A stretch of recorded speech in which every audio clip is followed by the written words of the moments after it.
Ladies and gentlemen, welcome back to the Rakuten Booth Theatre.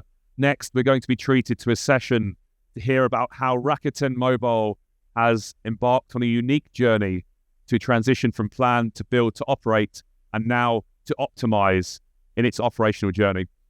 Ladies and gents, please give a big round of applause to Hiren Joshi, the head of Telecom Business Applications and IT Systems for Rakuten Mobile. Thank you. Thank you so much. Very good afternoon, friends. I have a slightly different topic from what you would normally see around this booth. I'm going to share some experience which we have just gone through. I think some of you already know we have gone through the journey of building greenfield network. A lot of uncertainties over the virtualized systems, which was very new. The technologies are new. And I'll be glad to share some of my experiences which we have just gone through it. Let me start with some of the starting point. When we started our journey, we started to look around the cases in the operators arena. What are the mistakes which operators are doing, where they are failing, where they are succeeding, so that we can learn something out of it. And while trying to go through many of the experiences, I thought it's good to start with some of very critical pain things which the operators have gone through.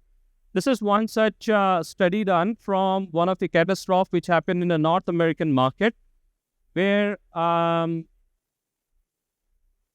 very simple problems created very big issues. Like, so in this case, there was just a 12-minute interruption of one of the network element, which led to 12 hours of outage in the entire one of the markets in the American region.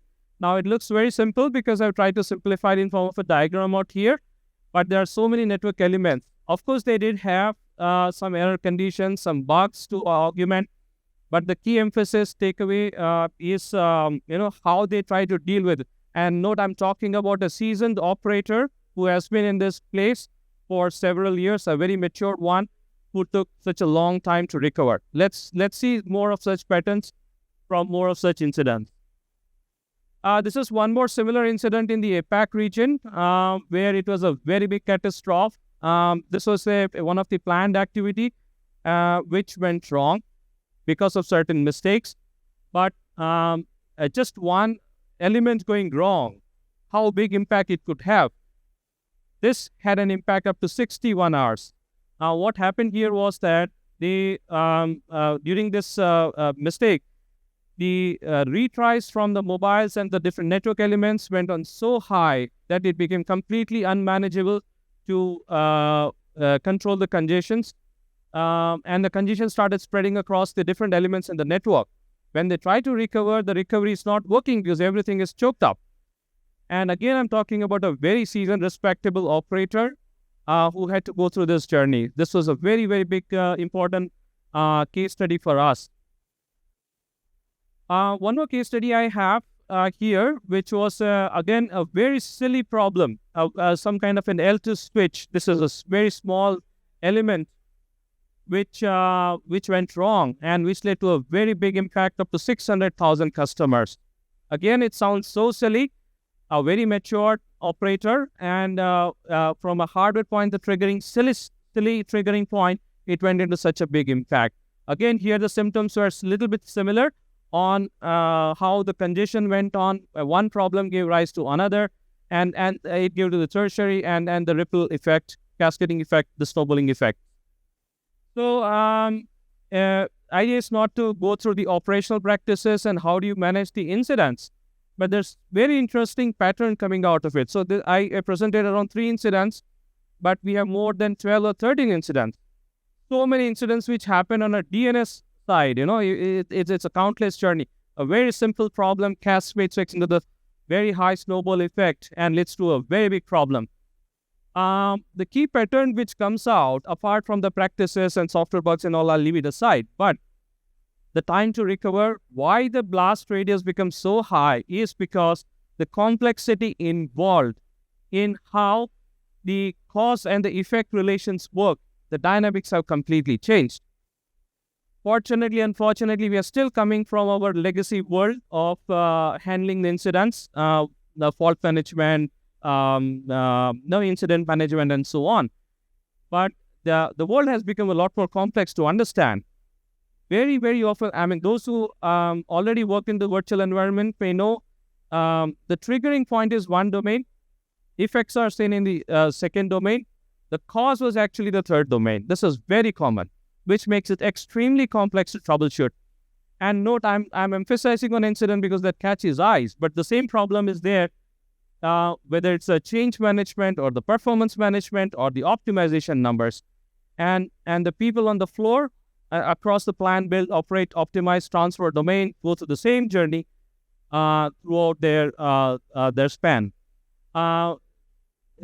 If you see the level of complexity which has unprecedentedly increased, the level of interdependency across the domain, whether it is the cloud or the transmission or the radio, some timer in one remote network, how it impacts deep down somewhere inside. And again, the ownership challenges because it's blurred, it's spread across so many domains. This is very much visible on the floor for every small thing they try to do, to every big thing, big incident they try to handle it. Now, this has been a very big experience for us. The way we try to handle is, of course, the same what the machine learning and the AI, what we can derive out of it and simplify, maybe dump all the complexity to the machine and try to find out something simplistic enough. Like yesterday, we talked about the anomaly detection algorithm. Sometimes it does work, yes, but again, this is a ever learning, changing, improving. This is not a static phenomenon you build and it will work lifelong. It doesn't work like that. Then we try to implement the auto-healing, try to curb the self-healing. Yes, it does work, but not always, because again, as I say, the technology keeps changing, the underlying practices keep changing, the network keeps changing. Okay, so if you can't heal it, how do we isolate the fault? Make the playbooks, make the engines, isolate the problem, just remove that segment, restore the service. How do we do that? But we did require a lot of SME level of validation, a lot of technical analysis, and then it again falls back to the manual way of incident handling, which we see in the ITSM world. Well, this does work in a partial way, and of course, it's a journey than a destination. It's always improving. However, it works only in the fault management domain. How about the change management? Same problem. It's experienced people know if you don't touch the network, it lives lifelong, it won't trouble you. But the moment you do something, it crashes. It's very common observation.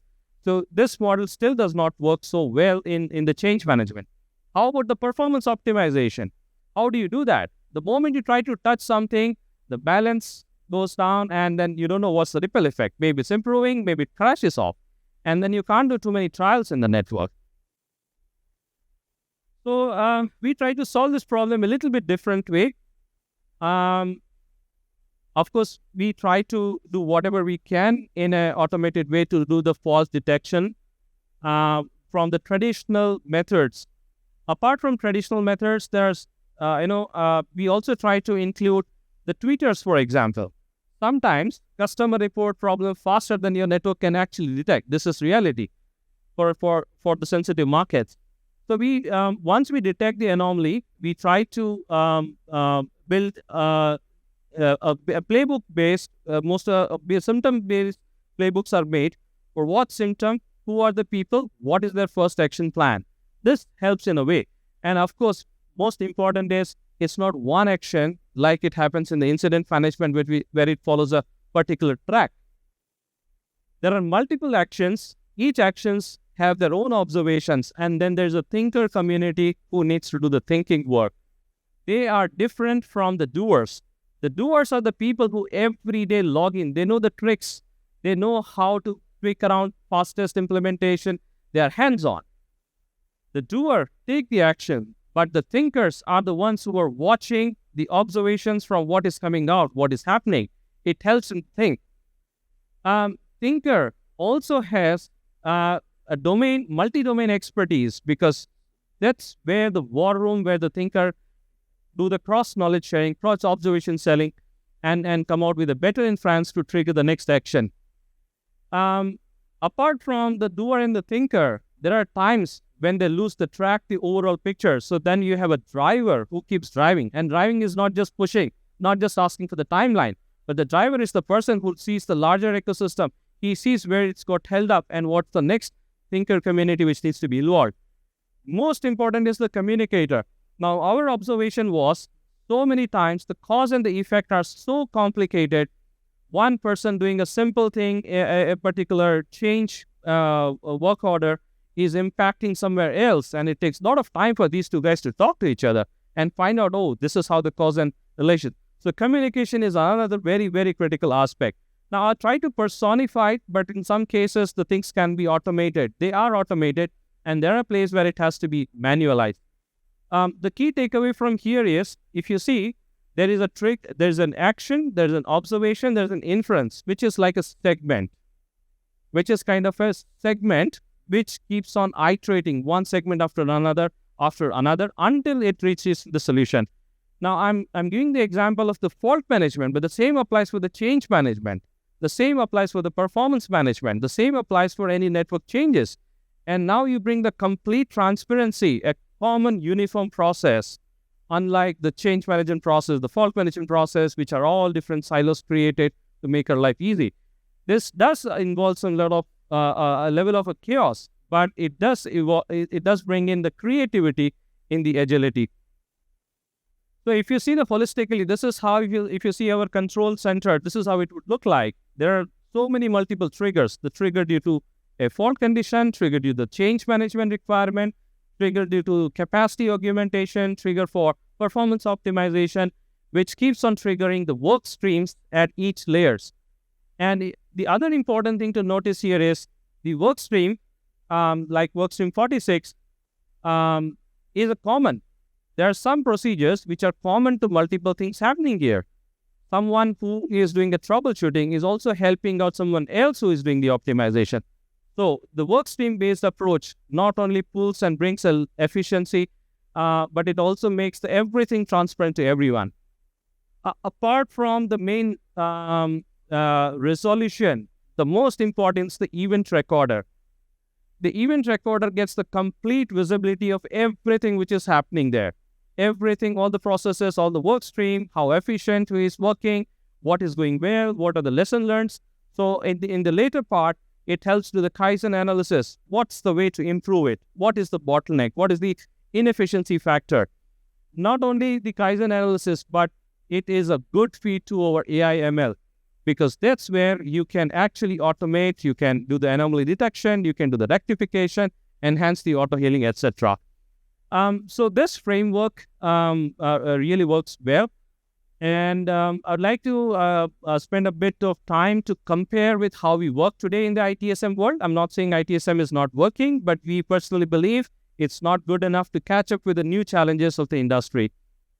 The ITSM world requires you to follow a ticketing or the CR or the work order mechanism to track a particular fault or the change or configuration. The adaptive work streams, which I was talking earlier, are a lot more dynamic in nature. They can also handle and do the pooling across multiple segments, whether it's a change or the incident. It helps basically evolve the pooling. In the traditional method, the sharing of information is, for example, incident. It's very subjective because you don't know who are the people who are going to get impacted. But you see the control center which I was showing, everybody has the visibility of everything.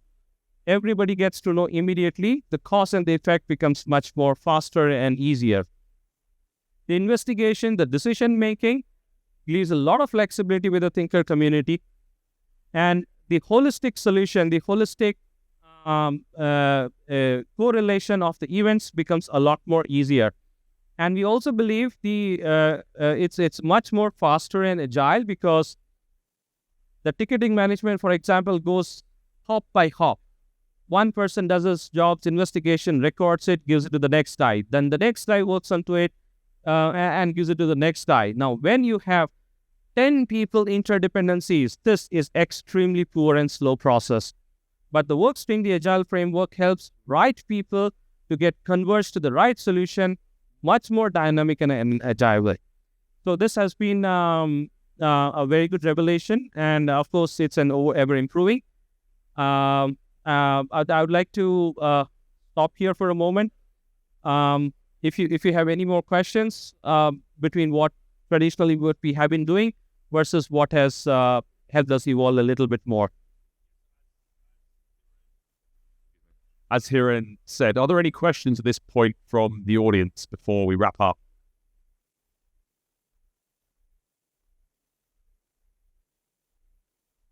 Hiren, would you like to make any closing remarks? Yeah, so I understand it's easy to digest. Feel free to come back to us for any further questions, probings, and feedbacks, sharing your experiences. It's an experience journey for all of us. And I would like to end with some futurist thoughts or for some food of thought for all of us. What we still see happening is the decision-making framework, which has been traditionally experience-based.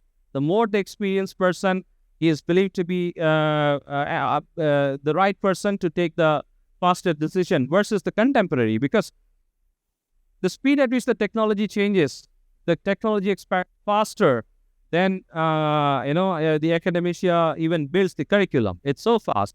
So this is a question which a challenge which we all carry in our telecom world. Process versus governance. Everybody knows the QA. Everybody knows the importance of governance in running. We say that the execution excellence depends upon how well you govern with your processes.